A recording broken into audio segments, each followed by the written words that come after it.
Vous êtes sur la chaîne de Culture Plane, une chaîne indépendante.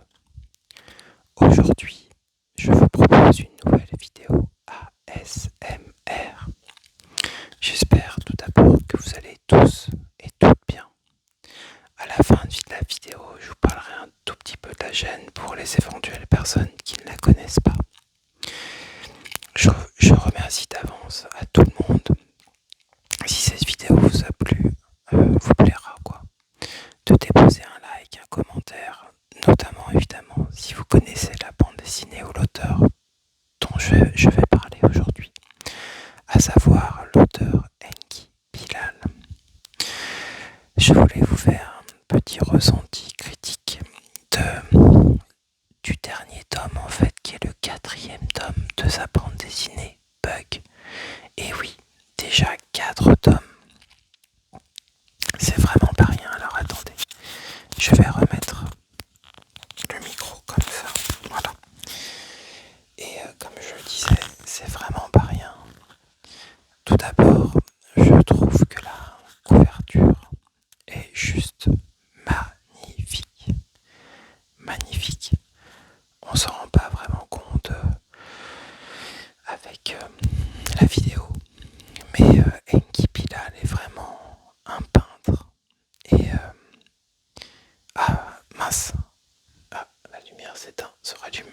Enki Bilal est vraiment un peintre et au-delà d'être un dessinateur en fait de bande dessinée, on se rend vraiment compte que ce qui l'anime notamment, c'est vraiment aussi la peinture. Et dans ce 4e tome, on le ressent encore plus que dans les précédents. Pour ma part, j'ai ressenti dans ce tome-là le plaisir que je ressentais il y a longtemps avec ces bandes dessinées, avec ce monde à part qui est le sien, avec à la fois des personnages incroyables, au visage incroyable. Il y a une diversité dans les visages d'Enki Bilal qui est vraiment très très très grande, et particulièrement dans ces tomes de Bug. On retrouve tout à fait son style. Ce qui est aussi frappant, je trouve, c'est de sentir à quel point, en dehors d'être un coloriste hors pair quand même, c'est ce qui me frappe le plus souvent. C'est les effets de matière. Comment tout d'un coup, par un changement de plan, il nous fait ressentir un casque, il nous fait ressentir un fauteuil.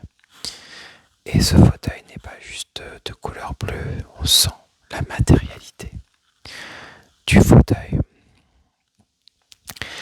La bande dessinée se lit plutôt vite. Elle coûte une 20aine d'euros. Le sujet, vous le verrez, ça parle de l'époque. C'est clairement une bande dessinée de science-fiction.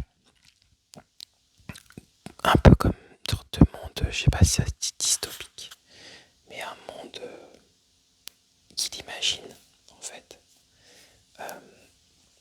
où il y aurait une sorte de bug informatique et qui viendrait d'une substance extraterrestre.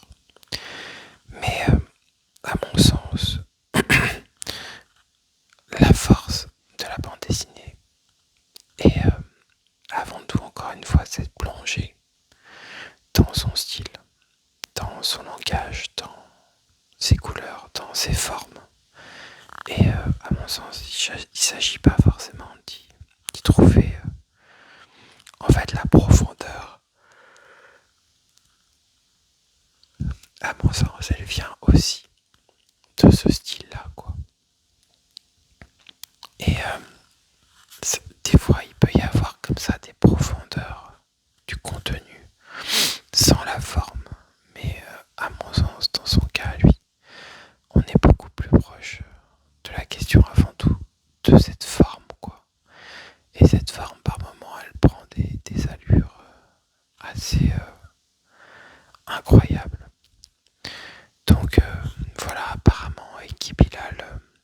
va faire un 5e tome. Je sais pas s'il y en aura 6, mais il va faire un 5e tome. Et voilà, je vous recommande en tout cas la lecture des tomes de Bug. Moi, je n'étais pas un très grand fan, mais en revanche, j'avoue avoir eu un petit coup de cœur pour ce 4e tome.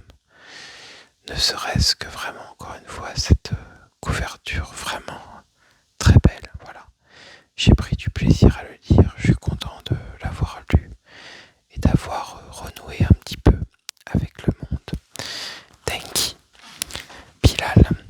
Voilà, vous étiez sur Culture Plane. Un grand merci d'avance à tous et toutes si vous soutenez cette vidéo par un like, un commentaire, un partage. Et pour les habitués, vous pouvez soutenir la chaîne via Tipeee. Un immense merci d'avance. Prenez soin de vous.